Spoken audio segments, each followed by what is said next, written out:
என்னது டைம் இல்லையா? போன் பேச டைம் இல்ல, ஃபேமிலி டின்னர் டைம் இல்ல, ஷாப்பிங் டேட்டிங் மீட்டிங் எதுக்கும் டைம் இல்ல. Make time. Take that holiday. GT Holiday. GT Holidays, South India's #1 travel brand. படிக்கும் போதே சம்பளத்துடன் கூடிய பார்ட் டைம் வேலை வாய்ப்பிற்கான 100% உத்தரவாதத்துடன் MBA படிக்க இன்றைய ஆச்சி பிசினஸ் ஸ்கூலில் சேருங்கள். கடந்த ஒரு வார காலமாக ஆதன் அர்ஜுனா டெல்லியில் தான் இருந்தார். பிரசாந்த் கிஷோரை சந்தித்தார். பிரசாந்த் கிஷோர் 300 கோடி ரூபாய்க்கு ஒத்துக்கொண்டு விட்டார் விஜய்க்காக நான் பணிபுரிகிறேன் என்று. 350 பேர் கொண்ட டீமை பிரசாந்த் கிஷோர் தலைமையில் அமைப்ப இருக்கிறார்கள். அது விஜயினுடைய IT டீமை தவிர. இனி பிரசாந்த் கிஷோர் தன்னுடைய வேலையை ஆரம்பித்து விடுவார். பிரசாந்த் கிஷோர் பாண்டே அவர்கள் நரேந்திர மோடியிடம் பேசிவிட்டு அதிமுக, விஜய், பாஜக, பாமக என்றெல்லாம் ஒரு வடிவம் அமைப்பதற்கான ஒரு திட்டத்தை பிரசாந்த் கிஷோர் பாண்டே அகில இந்திய அளவில் தீட்டியிருக்கிறார். இதை நடக்க விடுமா DMK அப்படிங்கிற இன்னொரு கேள்வியும் இருக்கு. MK ஸ்டாலினுக்கு இருந்த 67% பாப்புலாரிட்டி இப்பொழுது 48 ஆகிவிட்டது. அதிமுகவோடு விஜய் போனா அப்படின்னா பாஜகவுடைய ஆப்ஷன்ஸ் என்னவா? பாஜகவுடைய கருத்து கணிப்பில் என்ன என்று கேட்டால் தமிழகம் அவர்களுக்கு முக்கியத்துவம் தர மாட்டார்கள். டெல்லி வெற்றி விழாவில் பேசினார். அதில் தமிழகத்தையும் பற்றி குறிப்பிட்டிருந்தார். திராவிட முன்னேற்ற கழக பெயரை சொல்லி அவர் தாக்கினார். ஏன் ஒரு தமிழக பத்திரிகைகளோ ஊடகங்களோ அது பற்றி விவாதிக்கவில்லை? இதே ராகுல் காந்தி தான் 2019 நரேந்திர மோடிக்கு எதிராக MK ஸ்டாலின் பிம்பம் வைத்து ஒரு குச்சியில வச்சு கட்டினார். ராகுல் காந்தி பிரதமர் பிரதமர் பிரதமர் ஏமாந்து போட்டாங்களே. மணிப்பூர் சொல்லக்கூடிய ராகுல் காந்தி வாயில் அடிச்சினார். என்ன ஆச்சு? அவரே 0 ஆயிட்டார். டபுள் ஹேட்ரிக் என்று பிரதமர் நரேந்திர மோடி கிண்டல் அடித்தார். ராகுல் காந்தி 0 என்பதை ஏன் இதுவரைக்கும் உணரவில்லை MK ஸ்டாலின்? அதைத்தானே எடப்பாடி பழனிசாமி மீண்டும் மீண்டும் சொல்லுகிறார், பாஜகவிற்கு எதிராக இண்டி கூட்டணி செத்து போச்சுன்னு. ஆதன் நேயர்களுக்கு அன்பு வணக்கம். இன்றைய சிறப்பு நேர்காணலில் நம்முடன் இணைந்திருக்கிறார் மூத்த பத்திரிகையாளர் டெல்லி ராஜகோபால் அவர்கள். சார் வணக்கம். நமஸ்காரம். நமஸ்காரம் வினோத் சார். டெல்லியில இருந்து ஒரு முக்கியமான நபர் விஜயை பார்த்துட்டு போயிருக்கிறாரு. யார சொல்றேன்னு உங்களுக்கே தெரிஞ்சிருக்கும். பிரசாந்த் கிஷோர் வியூக வகுப்பாளர், பீகார் கட்சி நடத்துறாரு. அவரு ஒரு கட்சி நடத்துறாரு. ஆமா, அவரே ஒரு கட்சி நடத்துறாரு. 2014 இருந்து பிரதமர் மோடி அவர்களுக்கு ஆலோசகரா தேர்தல் வியூக வகுப்பாளரா இருந்து அப்புறம் நிறைய மம்தால இருந்து ஜெகன்ல இருந்து ஸ்டாலின்ல இருந்து எல்லாருக்கும் போய் இப்போ விஜய் மீட் பண்ணிட்டு போயிருக்கிறாரு. இதோட பின்னணி என்ன சார்? அப்ப 2026 பிரசாந்த் கிஷோர் விஜய்க்கு ஒர்க் பண்ண போறாரா? ஒர்க் பண்ணா எப்படி இருக்கும்? ஏன் விஜய்க்கு கமிட் ஆகுறாரு ADMK இல்லாம? ஆதன் தமிழ் நேயர்களுக்கு ஒரு முக்கியமான குறிப்பை சொல்ல வேண்டும் என்றால், ஆதவ் அர்ஜுனாவினுடைய முயற்சிகள் வெற்றி பெற்று விட்டது. கடந்த ஒரு வார காலமாக ஆதன் அர்ஜுனா டெல்லியில் தான் இருந்தார். அவர் டெல்லியிலிருந்து பாட்னா பிரயாணம் செய்து அங்கு பிரசாந்த் கிஷோரை சந்தித்தார். பிரசாந்த் கிஷோர் 300 கோடி ரூபாய்க்கு ஒத்துக்கொண்டு விட்டார் விஜய்க்காக நான் பணிபுரிகிறேன் என்று. தமிழகத்தில் இருக்கக்கூடிய அனைத்து மாவட்டங்களுக்கு எல்லாம் சேர்ந்து ஒருங்கிணைப்பாளராக பிரசாந்த் கிஷோர் தன்னுடைய ஆப்த ஒரு நண்பர், டெல்லியில் வசிக்கக்கூடிய MBA படித்தவர், அவர் பெயரை நான் சொல்ல ஆசைப்படவில்லை, அவர்தான் ஐபேக் நிறுவனத்தில் முதல் தலைவராக இருந்தார். இப்பொழுது பிரசாந்த் கிஷோருடைய கட்சியில் சேர்ந்து விட்டார். பீகாரில் பணிபுரிகிறார். அவர் தமிழகத்தில் இனி வரக்கூடிய 4 மாதங்களில் தமிழகத்தில் ஒரு ஸ்பெஷலா ஒரு வீடு எடுத்துக்கொண்டு அங்கு அவர் விஜயினுடைய சோசியல் மீடியாவிற்கும் விஜயினுடைய ஆலோசகர்களுக்கெல்லாம் ஆலோசனை தர இருக்கிறார். இந்த பல கோடி ரூபாய் விஷயத்தில் பிரசாந்த் கிஷோர் விஜய்க்கு செய்யக்கூடியது, தமிழ் வெற்றி கழகத்திற்கு செய்யக்கூடியது 5-6 முக்கிய குறிப்புகள். 10ஆம் தேதி திங்கட்கிழமை பிப்ரவரி மாதம் காலை 11 முதல் மாலை 3 மணி வரை பிரசாந்த் கிஷோரும் ஆதவ் அர்ஜுனாவும் ஆரோக்கியசாமியும் விஜயும் உட்கார்ந்து கொண்டு பேசியதனுடைய 4 சாராம்சங்கள் என்ன என்று கேட்டால், பொது ஜன தொடர்பு வேண்டும். இனி விஜய் அவர்கள் பொது விஷயங்களில் கலந்து கொள்வார். பிரதி வாரம் வெள்ளிக்கிழமை சனிக்கிழமை ஆகிய தினங்களில் அவர் கண்டிப்பாக சுற்றுப்பயணம் செய்வார். ஆகஸ்ட், செப்டம்பர், அக்டோபர், நவம்பர் இந்த 4 மாதங்களில் தமிழகத்தில் இருக்கக்கூடிய அனைத்து மாவட்டங்களிலும் ஒரு நாள் பிரயாணமாக செய்து அங்கு ஆலோசனை எல்லாம் செய்வார். இது அவருடைய அமைப்பு பற்றி.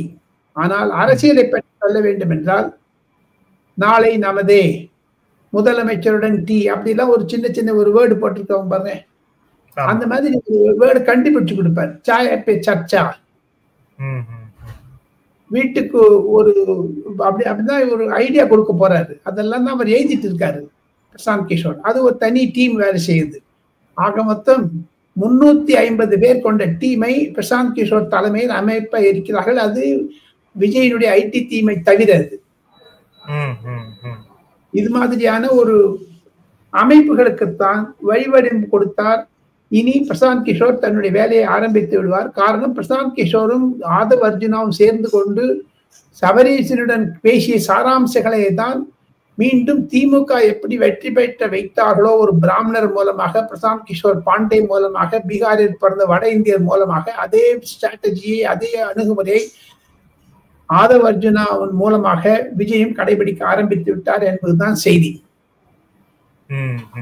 இதில் பிரசாந்த் கிஷோர் ஏன் அவரை சேர்க்கிறார் என்றால், எப்படி மம்தா பானர்ஜிக்கு பிரசாந்த் கிஷோர் மேற்கு வங்காள அசம்பிளியில் வேலை செய்தாரோ, எப்படி சந்திரபாபு நாயுடுக்கு வேலை செய்தாரோ, அதே மாதிரி விஜய்க்கும் வேலை செய்து வட இந்தியாவில் இருக்கக்கூடிய பல தொழில் அதிபர்கள், பல தொலைக்காட்சி அதிபர்கள், பல தொலைக்காட்சி நெறியாளர்கள், அவர்களுக்கெல்லாம் விஜயை அறிமுகப்படுத்த வேண்டியது அடுத்த 3 மாத கடமை. ஆக மொத்தம் விஜய் தமிழ் வெற்றி கழகத்தினுடைய அணுகுமுறை பிரசாந்த் கிஷோரினால் பிப்ரவரி மாதம் 10ஆம் தேதியிலிருந்து தொடங்கப்பட்டு விட்டது. இனி வரக்கூடிய நாட்களில் எக்ஸாக்ட்லி அனதர் 400 நாட்கள் இருக்கின்றன. இதில் எப்படி எல்லாம் செய்ய போகிறார் என்றுதான் வேடி பார்க்க வேண்டும். பிரசாந்த் கிஷோர் வந்ததனால் தமிழக பிரச்சனைகள் அகில இந்திய பிரச்சனையாக மாறும். உதாரணத்துக்கு சொல்ல வேண்டும் என்றால், Times Now Navika Kumar, Republic Aruna Goswami, India Today ராகுல் Kanwal, ABP News Chitra Tripathi, News X, CNN, IBN Anand Narasimhan மற்றும் ஜாரா ஜேக்கப், ராகுல் சிவசங்கர், அது போல அகில இந்திய நெறியாளர்களிடம்தான் பிரசாந்த் கிஷோர் விஜயை அறிமுகப்படுத்தி ஆங்கிலத்தில் பிரதி வாரம் ஒரு பேட்டியை வைத்து அகில இந்திய அளவில் ஒரு பிம்பத்தை உருவாக்க அமைக்கிறார் பிரசாந்த் கிஷோர். இந்தியிலும் பேச ஆரம்பித்து விடுவார். ஆக மொத்தம் சனாதன தர்மம் எப்படி பாசிசம் பாயசமா 6 முக்கிய தலைவர்களை வைத்துக் கொண்டு என்னென்ன அமைப்புகள் வேண்டும் என்பதை பிரசாந்த் கிஷோர் வரையறைத்து கொடுப்பார். ஆக மொத்தம் பிரசாந்த் கிஷோரின் டீம் முழு மூச்சாக விஜய்க்கு வேலை செய்ய ஆரம்பித்து விட்டது. இது ஒரு புது திருப்பமாக இருக்கும் தமிழகத்தில். இதில் அரசியல் ரீதியாக நான் பார்க்க வேண்டும் என்றால், பிரசாந்த் கிஷோர் நரேந்திர மோடியினுடைய ஆப்த நண்பர், அமித்ஷாவுடைய ஆப்த நண்பர். எப்படி நிதிஷ்குமாரை மீண்டும் பாஜகவில் கொண்டுவதற்கு தேஜஸ்வி யாதவிற்கு, லாலு பிரசாத் யாதவிற்கு எதிர்த்து செய்யப்பட்டதோ, அது பிரசாந்த் கிஷோர் பாண்டேனால் தான் செய்தார்கள் பீகாரில். அதே மாதிரி எடப்பாடி பழனிசாமி எப்படி மேகா கூட்டணி என்று சொல்லுகிறாரோ, பிரசாந்த் கிஷோர் பாண்டே அவர்கள் நரேந்திர மோடியிடம் பேசிவிட்டு அதிமுக, விஜய், பாஜக, பாமக என்றெல்லாம் ஒரு வடிவம் அமைப்பதற்கான ஒரு திட்டத்தை பிரசாந்த் கிஷோர் பாண்டே அகில இந்திய அளவில் தீட்டியிருக்கிறார். அதை பாஜகவுடன் ரகசியமாக பேசி ஒன்றிணைத்து எந்த கட்சிக்கு அதிகமான MLA-க்கள் வருகிறார்களோ அவர்தான் முதலமைச்சர் என்ற திட்டத்தையும் தீட்டி கொடுத்திருக்கிறார். அதில் அதிமுக செங்கோட்டையின் பிரச்சனையை தவிர, கோகுல் இந்திரா பிரச்சனையை தவிர அதிமுக எப்படி நிலைமையில் இருக்கிறது என்று பார்ப்பார்கள். அடுத்த 1 வாரம் 10 நாட்களுக்குள் சமரசம் வருகிறதா அல்லது அதிமுக எடப்பாடி பழனிசாமி மீண்டும் பிளவுபடுமா? இதெல்லாம் வெயிட் அண்ட் வாட்ச் என்ற பிரச்சனையில் இருக்கிறார்கள். எது இருப்பினும் விஜய் தமிழக அரசியலில் ஒரு கேந்திரிய பிந்து ஆகிவிட்டார் பிரசாந்த் கிஷோர் பாண்டேயினால். 2021 என்னென்ன ரகசியத்தை எல்லாம் செய்தாரோ அதே ரகசியத்தை திமுக வெற்றி பெற்றதற்கு அதே ரகசியத்தை விஜய்க்கும் அவர் இம்ப்ளிமெண்ட் பண்ணி பயிற்சியில் கொண்டு வந்தால் அது திராவிட முன்னேற்ற கழகத்திற்கு ஒரு பெரிய கலக்கமாகிவிடும். பிரசாந்த் கிஷோர் பாண்டே விஜயுடன் சேர்ந்தது திமுகவிற்கு ஒரு வயிற்று வலி ஆரம்பம், தலை சுத்தல் ஆரம்பம், தலைவலி ஆரம்பம், ஜுரம் கிடைக்கும். கண்டிப்பாக இது ஒரு அதிர்ச்சியை ஏற்படுத்தும் தமிழக அரசியலில். சார், ஆனா இந்த காம்பினேஷன் வந்து இப்ப நீங்களே சொன்ன மாதிரி காம்பினேஷன் ஆஃப் விஜய், அப்புறம் ஏடிஎம்கே, பிஎம்கே, டிஎம்டிகே உள்ளிட்ட இந்த கட்சி எல்லாமே வந்துருச்சுன்னா ஒரு பிரம்மாண்ட கூட்டணியாக இருக்கும். ஆனா இந்த கூட்டணியை கட்டமைக்க ஆளுங்கட்சியா இருக்கக்கூடிய திமுக விடுமா அப்படிங்கிற இன்னொரு செய்தியும் இருக்குல்ல. அவங்க கிட்ட உளவுத்துறை இருக்கு, அவங்க கிட்டயும் ராபின் சர்மா அப்படின்னு ஒரு ஸ்ட்ராட்டஜிஸ்ட் வந்து ஒர்க் பண்ணிட்டு இருக்கிறாரு, நிறைய பேர் வந்து அவங்க கிட்டயும் இருக்காங்க. அப்படிங்கிற போது இதை நடக்க விடுமா டிஎம்கே அப்படிங்கிற இன்னொரு கேள்வியும் இருக்குல்ல. பொதுமக்களிடையே இருக்கக்கூடிய வெறுப்பு, பொதுமக்களிடையே இருக்கக்கூடிய அதிருப்தி, பொதுமக்களிடையே ஸ்டாலினுக்கும் திராவிட முன்னேற்ற கழகத்திற்கு எதிராக இருக்கக்கூடிய அமைப்புகளை எல்லாம், அதாவது உணர்ச்சிகளை எல்லாம் ஒன்று சேர்க்க ஆசைப்படுவார் பிரசாந்த் கிஷோர் பாண்டே. ஏற்கனவே அவர் ஒரு ஆங்கில தொலைக்காட்சிக்கு தமிழகத்தை பற்றி ஐபேக் மூலமாக பொது ஜன கருத்தை எடுத்தார். அதில் சென்ற 2022, 2024 இரண்டு சமயத்திலும் மு.க. ஸ்டாலினுக்கு இருந்த 67% பாப்புலாரிட்டி இப்பொழுது 48 ஆகிவிட்டது. காரணம், பொதுமக்களிடையே அவர்கள் வெறுப்பாகிவிட்டது. குடி, போதைப் பொருள், தற்கொலைகள், பாலியல் கொலைகள் மற்றும் இதெல்லாம் வைத்து பார்த்தால் பிரசாந்த் கிஷோர் பாண்டேனுடைய கருத்து கணிப்பு திராவிட முன்னேற்ற கழகம் வீழ்ச்சியில் இருக்கிறது என்பதைத்தான் குறிக்கிறது வினோத். அதை வைத்து பார்த்தால் கண்டிப்பாக வரக்கூடிய நாட்களில் ஒரு மெகா கூட்டணியை யார் தலைமையில் அமைக்கிறார்களோ இல்லையோ திராவிட முன்னேற்ற கழகத்திற்கு எதிரான ஒரு கட்டமைப்பு உருவாகிவிடும் என்று தான் டெல்லியில் பிரசாந்த் கிஷோர் பாண்டே தன்னுடைய ஆப்த நண்பரிடம் தெரிவிக்கிறார், என்னிடமும் தெரிவித்தார். ஓகே சார், இப்ப இதுல பாஜக அப்படின்னும் இருக்கு. சோ தமிழகத்துல பாஜக போக்கஸ் பண்ண வேண்டிய விஷயங்கள் அப்படிங்கிறது, பாஜகவும் ஒரு பக்கம் அதிமுகவோட கூட்டணி வைக்கணுங்கிற மாதிரியான பேச்சுக்கள் இருக்குன்னு நம்மளே இதுல பேசியிருக்கிறோம். சோ இப்போ பாஜகவுடைய, இப்போ அதிமுகவோடு விஜய் போனா அப்படின்னா பாஜகவுடைய ஆப்ஷன்ஸ் வந்து என்னவா இருக்கும்? பாஜக ஆப்ஷனுக்கு இப்போ நரேந்திர மோடி அவர்கள் அயல்நாடு சென்றிருக்கிறார். திரும்ப வந்தவுடன் டெல்லி மற்றும் அவருடைய கவனத்திற்கு தமிழ்நாடு ஈர்க்கப்படவில்லை. அதற்கு மட்டும் பாருங்க, தமிழ்நாடு பாஜக தலைமை பீடத்திற்கு கூட இன்னொரு 10 நாள் ஆயிடும் சொல்லிட்டாங்க. ஆக மொத்தம் 2 மாசம் ஆயிடுச்சு. இப்படி இழுத்துட்டு போயிட்டாங்க. அண்ணாமலை தொடர்வாரா இல்லையான்னு கேட்டு தொடர ஆரம்பிச்சிட்டார். ஆக மொத்தம் பாஜகவுடைய கருத்து கணிப்பில் என்ன என்று கேட்டால் தமிழகம் அவர்களுக்கு முக்கியத்துவம் தர மாட்டார்கள்.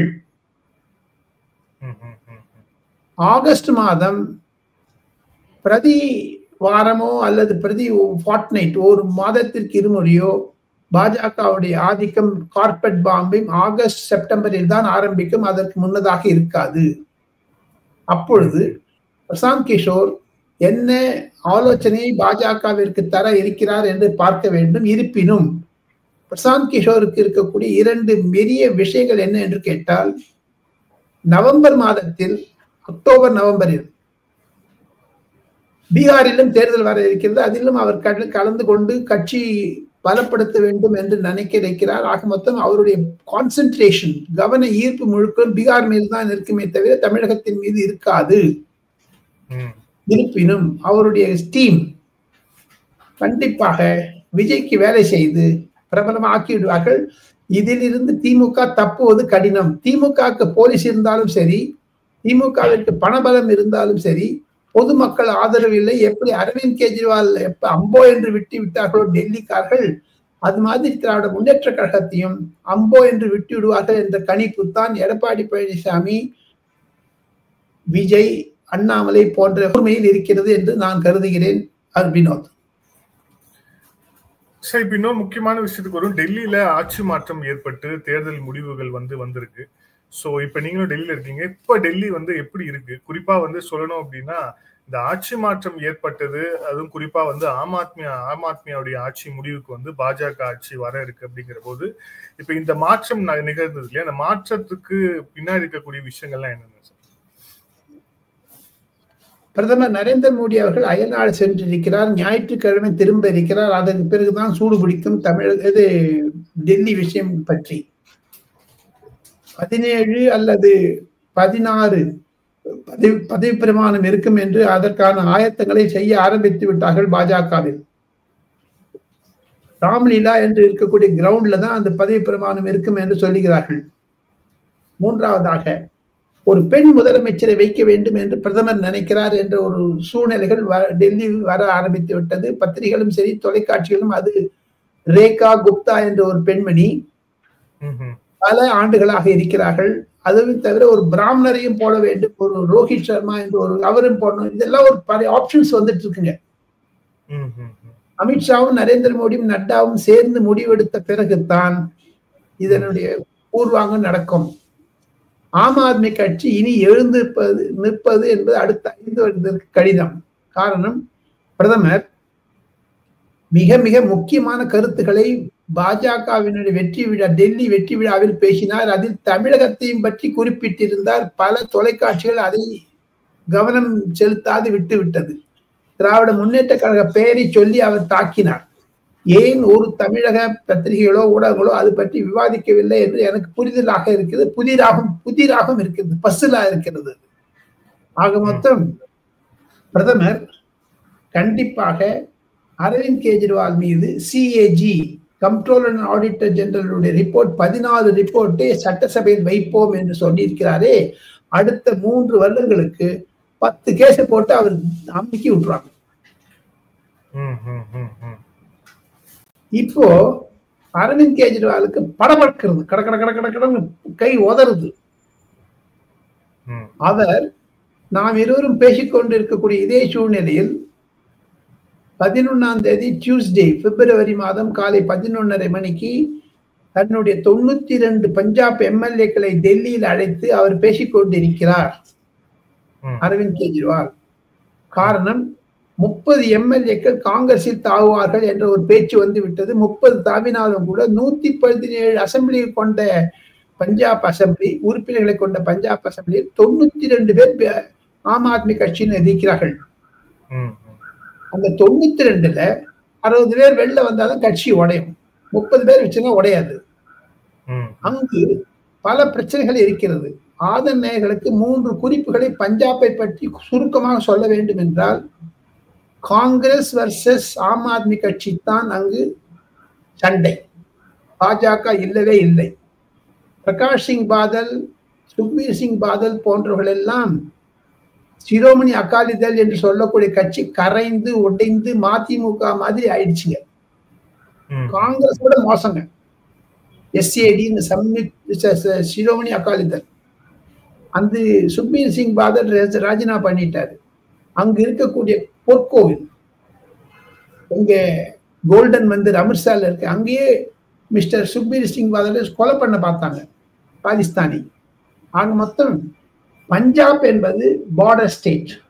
பஞ்சாபில் பாஜக மிக மிக பலவீனமாக இருக்கிறது.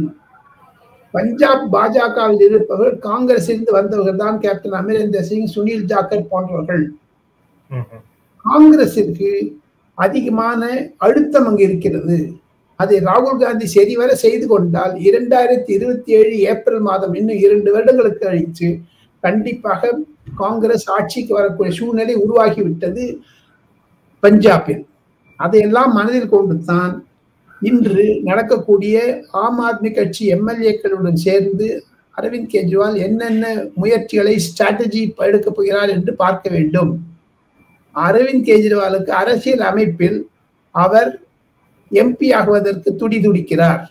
பஞ்சாபிலிருந்து இருக்கக்கூடிய ஒரு எம்பி ராஜினாமா செய்ய விட்டு அங்கு சேரலாமா என்று இருக்கிறார்கள். இதன் நடுவே சுவாதி மாலிவால் என்று சொல்லக்கூடிய டெல்லியில் இருந்து தேர்ந்தெடுக்கப்பட்ட ஆம் ஆத்மி கட்சியுடைய பெண் ராஜ்யசபா எம்பி ராஜினாமா செய்து பாஜகவில் சேர்கிறார். ஆக மொத்தம் 10 பேர் கொண்ட ஆம் ஆத்மி கட்சி ராஜ்யசபாவில் அதிக பலம் இருப்பதனால் பாஜகவிற்கு வக்ஃப் போர்டு, ஒன் நேஷன் ஒன் போலுக்கெல்லாம் அவர் தடையாக இருந்தாலும் அதை தடையை உடைப்பதற்கு அமித்ஷா சில எம்பிக்களை ராஜினாமா செய்ய சொன்னாலும் ஆச்சரியப்படுவதற்கு இல்லை. இந்தியா அவங்களெல்லாம் வெளிநடப்பு செய்து விட்டு கொஞ்சம் கொஞ்சம் அப்படி வக்ஃப் போர்டு பில் பாஸ் ஆயிடும். ஆக மொத்தம் எல்லாம் குழப்பங்க எல்லாமே. இதனிடையே அங்க இருக்கக்கூடிய எம்எல்ஏக்கள் ராஜினாமா செய்தால் அசம்பிளிக்கு தேர்தல் வரும் இல்லையா, அவங்க இன்னொரு இடத்துக்கு காங்கிரஸ் சேர முடியாது. இந்த குழப்பத்துக்கு நடுவில் தான் அரவிந்த் கெஜ்ரிவால் தத்தளிக்கிறார்.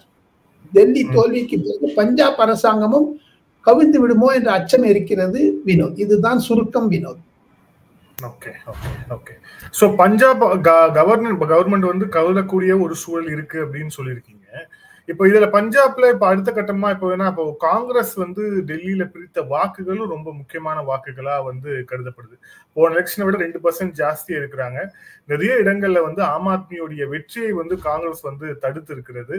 சோ இப்ப இந்த காங்கிரஸ் பிளே பண்ண இந்த ரோலை வந்து டெல்லி அரசியல் எப்படி விமர்சிக்கிறாங்க? குறிப்பா இந்தியா கூட்டணிக்குள்ள அரசியல் கட்சிகள் எப்படி விமர்சிக்கிறாங்க சார்?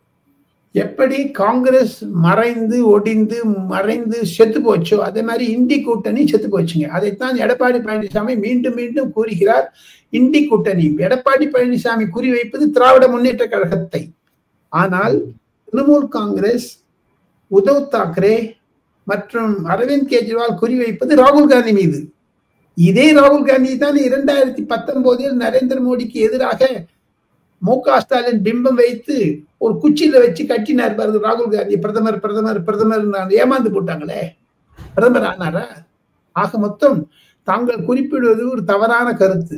டெல்லியில் 2% இருந்து 4% ஓட்டு வாங்கியிருக்க தவிர 70 இடங்களில் போட்டியிட்ட காங்கிரஸ் 67 இடங்களில் டெபாசிட் போயிருக்குங்க வினோத்.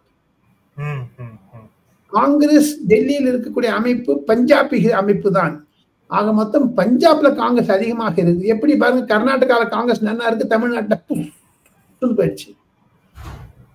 திமுக தோல் மேலதான் இருக்கு தமிழ்நாட்டில். ஆனா காங்கிரஸ் வந்து ரேவந்த் ரெட்டிக்கும் சித்தராமையாவுக்கும் தலைமையில் ஆட்சி இருக்கிறது அண்டை மாநிலமான தெலுங்கானா, கர்நாடகாவில். அந்த மாதிரியான சூழ்நிலை டெல்லி பஞ்சாபை ஒற்றிட்டு பார்த்தால் டெல்லியில் 0, பஞ்சாபில் ஹீரோ காங்கிரஸ். இந்த பிரச்சனைகள் எல்லாம் புரிந்து கொள்ள வேண்டும் ஆதன் நேயர்கள். அதற்காகத்தான் விளக்கமாக சொல்லுகிறேன். சார், இன்னொரு டெவலப்மெண்ட் வந்து அதையும் கேட்கலாம் அப்படின்ட்டு மணிப்பூருடைய முதலமைச்சர் பிரேன் சிங் வந்து தன்னுடைய பதவியை ராஜினாமா செய்தது ஒரு குறிப்பிடத்தக்க ஒரு விவாதமாக மாறி இருக்கிறது. அதோட பின்னணி என்ன? இப்ப மணிப்பூர்ல அடுத்து என்ன மாதிரி விஷயங்கள் வந்து செய்யறதுக்கு டெல்லி திட்டமிட்டு சார்? மணிப்பூரில் 2 ஜாதிகளிடையே ஒரு போர் நடக்கிறது. அதில் காங்கிரஸ் ஒரு பக்கம் ஒருவரை மெய்ட்டி என்பவரை ஆதரிக்கிறது. ப. சிதம்பரம் கூட ஆதரித்தார். அதற்கு வாங்கி கட்டினார் ப. சிதம்பரம். அந்த பீரேன் சிங் மூலமாகவும் மணிப்பூர் காங்கிரஸ் கமிட்டி சொன்னதுன்னு அவர் டெலிட் பண்ணிட்டார் ட்வீட்டியே ப. சிதம்பரம் 3 மாதத்திற்கு முன்பாக. மணிப்பூரில் பாஜக ஒரு சிறந்த சாணக்கிய நாடகத்தை நடத்தது. காரணம், நேற்று அவர் நம்பிக்கையில்லா தீர்மானம் கொண்டு வந்தால் அந்த அரசாங்கம் கவிழ்ந்து போயிருக்கும். அதையும் தவிர அமித்ஷாவிற்கு மிக மிக நெருக்கமாக இருந்த அஜய்குமார் பல்லா என்ற முன்னாள் உள்துறை செயலாளர் தான் இப்பொழுது மணிப்பூரில் ஆளுநராக இருக்கிறார். ஆக மொத்தம் அமித்ஷாவிற்கும் ஆளுநருக்கும் நல்ல தொடர்பு எப்படி ஆர்.என். ரவிக்கும் அமித்ஷாவிற்கும் இருக்கிறதோ தமிழக ஆளுநருக்கும், அதே மாதிரி மணிப்பூரில் இருக்கிறது. மணிப்பூர் அரசாங்கம் ராஜினாமா செய்ய வைத்தது அமித்ஷாவுடைய சாணக்கியத்தனம். நரேந்திர மோடி அவர்கள் அமெரிக்காவிலிருந்து திரிந்து வந்த பிறகு 2 முதலமைச்சர்களை தேர்ந்தெடுக்க வேண்டும். ஒன்று டெல்லி, இன்னொன்று மணிப்பூர். அது மட்டும் வெயிட் பண்ணுவாங்க. இல்லை என்றால் மணிப்பூரில் ஜனாதிபதி ஆட்சி வைக்க வேண்டும் என்று இது காங்கிரஸ் இருக்கக்கூடிய ஒரு ஸ்டீம் எடுத்துட்டாரு. அது அந்த புகையை எடுத்துட்டாரு அமித்ஷா. காங்கிரஸ் வந்து மணிப்பூர் இருந்தாங்களே, அது மணிப்பூர் பிரச்சனை யாராலும் தீர்க்க முடியாத பிரச்சனைங்க. ஏன்னா காங்கிரஸால் வளர்த்து விடப்பட்டது. மணிப்பூர் பிரச்சனை என்பதை அறந்து அலசினாலும் கூட அது ஒரு யுத்தமாகத்தான் காண்கிறார்கள். அண்டை தேசமான மயன்மாரிலிருந்து பலர் வந்து சண்டையை உசுப்பி விடுகிறார்கள். அதில் சைனாவும் ஆதரவு தருகிறது சில உறுப்பினர்களுக்கு. ஆக மொத்தம் அயல்நாடு கையில் அதில் இருக்கிறது. இதையெல்லாம் புரிந்து கொண்டுதான் பேச வேண்டும். மணிப்பூர் என்பது மிகவும் சென்சிட்டிவ் சப்ஜெக்ட். புரிந்து கொண்டு பேசினால்தான் நன்னா இருக்கும். அதை நன்றாக கையாண்டது அமித்ஷா. ராஜினாமா செய்ய ஒன்று எதிர்கட்சிகளுக்கு புஷும் பயிற்சி பலூன் பஞ்சர் பண்ணி விட்டார்களே. மணிப்பூர் மணிப்பூர் சொல்லக்கூடிய ராகுல் காந்தி வாயில் அடிச்சிருந்தாரு, என்ன ஆச்சு? அவரே 0 ஆயிட்டார். அந்த 6 தேர்தல்களில் காங்கிரஸ் 2014, 19, 24 அதையும் தவிர 3 மேடம் ஷீலா தீக்ஷித் தோற்ற பிறகு 3 அசம்பிளி தேர்தல்கள் நடந்தது. 15, 19, 25, 15, 20, 25 3 தேர்தல்கள். இந்த 6 தேர்தல்களிலும் காங்கிரஸ் சூன்யம் 0 0 0 பட்டது. 6-0. அதான் டபுள் ஹேட்ரிக் என்று பிரதமர் நரேந்திர மோடி கிண்டல் அடித்தார். நேற்று நாடாளுமன்றம் ஆரம்பித்த போது கூட அனுராக் தாக்கூர் பேசினார். அந்த வீடியோவை தான் தாங்கள் போட்டு காண்பிக்க. ராகுல் முகத்தில் ஆடவில்லை. ராகுல் அதை பார்த்து கொண்டிருந்தார். ராகுல் இஸ் ஈக்குவல் டு 0 என்பதை அனுராக் தாக்கூர் பிரகடனமாக செய்தார். ஸோ இந்த பின்னணியில் பார்த்தால் ராகுல் காந்தி வேண்டுமென்றே மணிப்பூர் சைனா ஆதானி அப்படிலாம் சொன்னார் பாருங்க. இப்ப வாயடைத்திருக்கிறார் ராகுல் காந்தி. அதே ஃபீலிங் மு.க. ஸ்டாலினுக்கு இருக்கும். மு.க. ஸ்டாலின் முகத்தில் இப்பொழுது பாருங்க வாய மூடின்னு இருக்காரு. இந்தி கூட்டணி பத்தி ஒரு நிருபர் கேட்க சொல்லுங்க பார்ப்போம். மு.க. ஸ்டாலின் என்ன பண்றாரு பார்க்கலாம். யார் பிரதமராக வரக்கூடாது என்பதை திமுக நிர்ணயிக்கும் சொன்னார் 2024. மோடி வந்துட்டார். என்ன பண்ண போறாரு மு.க. ஸ்டாலின்? இப்போ என்ன பண்ணுவார்? இப்போ மத்திய அரசாங்கத்தை பற்றி, மத்திய அரசியலை பற்றி திமுகவுடைய 35, 36 எம்பிக்கள் ஒரு விதமான பேக்ரவுண்டோ ஒரு விதமான ஃபீட்பேக்கோ ஸ்டாலினுக்கு கொடுக்காத இருப்பதுதான் டி.ஆர். பாலு, கனிமொழி, ராஜா, தயாநிதி மாறன் போன்றவருடைய தவறான போக்கு. வட இந்தியாவில் இருக்கேங்க 3 ஸ்டேட்ல ஜெயிச்சாச்சுங்க. மகாராஷ்டிரா, டெல்லி, ஹரியானா. இதெல்லாம் புரியாதா அவருக்கு ஸ்டாலினுக்கு? இல்ல புரிய வைக்கணுமா? திமுக எம்பிக்களுடைய பணி என்ன? பற்பல பாஜக எம்பிக்களிடம் பேசிவிட்டு டெல்லியில் நடக்கக்கூடிய ராகுல் காந்தி 0 என்பதை ஏன் இது வரைக்கும் உணரவில்லை மு.க. ஸ்டாலின்? அதைத்தானே எடப்பாடி பழனிசாமி மீண்டும் மீண்டும் சொல்லுகிறார். பாஜகவிற்கு எதிராக இந்தி கூட்டணி செத்து போச்சுன்னு. அதை அவர் தாக்குவது திமுகவைத்தான். இப்போ இந்தி கூட்டணி 2 கட்சி தான் இருக்கு. ஒன்னு ஜேஎம்எம், இன்னொன்னு திமுக. மீதி எல்லாம் போயிட்டாங்க, வெளில போயிட்டாங்க. இந்த பின்னணியில் பார்த்தால் மணிப்பூர் விஷயத்தை பஞ்சர் பண்ணி விட்டது அமித்ஷா. ராகுல் காந்தி மூஞ்சியில் கரியை பூசி விட்டார்கள், முட்டை அடித்தார்கள், தக்காளி அடித்தார்கள். அதே மாதிரி மு.க. ஸ்டாலினுடைய முகத்திலும் கரி பூசப்பட்டது. கள்ளக்குறிச்சி விஷயத்தை பற்றியோ விக்கிரவாண்டி பற்றியோ பேசக்கூடிய தைரியம் இல்லாத திராவிட முன்னேற்ற கழக எம்பிக்கள் வேண்டுமென்று மணிப்பூர் கனிமொழி சொல்றாங்க. மணிப்பூரை பத்தி இவங்க போயிட்டு வந்தாங்க. மணிப்பூரை பத்தி அவங்க சொல்லுங்களா பார்ப்போம். மு.க. ஸ்டாலின் போய் எங்க கனிமொழி பண்றது பிசினஸ் பண்ணிட்டு இருக்காங்க டெல்லியில சுப்ரியா சோலியோட சேர்ந்துட்டு. திமுக எம்பிக்கள் பல துக்குளவாகி விட்டார்கள். மு.க. ஸ்டாலினுக்கு திமுக எம்பிக்கள் நடுவே நடப்பது தெரிய மாட்டேங்கிறது. அதுதான் என்னுடைய கருத்து. உடன் பிறப்புகள் என்றெல்லாம் சொல்லுகிறார்களே, திமுக எம்பிக்களிடையே 3-4 குரூப்புகள் இருக்கின்றன. அதில் ஆதிக்கம் செய்வது உதயநிதியுடைய குரூப். கனிமொழிக்கு லீடர் ஆஃப் அப்போசிஷனா இருந்தா கூட ஒண்ணு தம் இல்லை. டி.ஆர். பாலுக்கு கனிமொழிக்கு இப்படி சண்டை. ஆர். ராஜாவும் தயாநிதி மாறனும் இப்படி இருக்காங்க. இது நடுவுல வேடிக்கை பார்த்தீங்கன்னா திமுக எம்பிக்களிடையே இருக்கக்கூடிய குழப்பங்கள், ராஜ்யசபா திமுக எம்பி, லோக்சபா திமுக என்று பெண்ணாலும் அவங்களுக்குள்ளேயே ஒரு வேறுபாடுகள். இது நடுவுல நான் கண்ணால பார்த்தேன். பாராளுமன்ற கட்டிடத்திற்கு சென்ற குறிப்பில் கூட நான் பதிவிட்டேன். திருமாவளவன் பார்த்தா திமுக எம்பிலாம் ஓடி போடுறாங்க. அது ஏன் தெரியல. ஆனா மு.க. ஸ்டாலினோட பேசுறாரு திருமாவளவன். போட்டோ பார்த்தேன் இன்னைக்கு. எதுங்க எப்படிங்க இது? கபட நாடகம். இப்ப சந்திரகுமாருடைய இந்த எம்எல்ஏ பதவியேற்பு கூட திருமாவளவனுக்கு அழைப்பு விடுக்கப்பட்டிருக்கிறது. அவர் நேரடியா போயிருக்கிறாரு. அவர் முன்னாடிதான் அந்த பதவியேற்பும் நடந்தது. வாழ்த்துக்கள். அதெல்லாம் சரிட்டு அவர் அங்க கபட நாடகம் நடிக்கிறார். அதெல்லாம் அது திமுக எம்பிக்கள் இருக்க குழப்பத்தை தான் நான் விளக்கினேன். காரணம், தாங்கள் மணிப்பூரை பற்றி கேட்டதனால் தமிழகத்தில் இருக்கக்கூடிய வெங்கை வயலை பற்றி பேசக்கூடிய அது திருமாவளவன் பாராளுமன்றத்தில் ஏன் மணிப்பூரை பற்றி பேசுகிறார்கள்? நன்றி சார், பல்வேறு கேள்விகள். Thank you sir, thank you so much.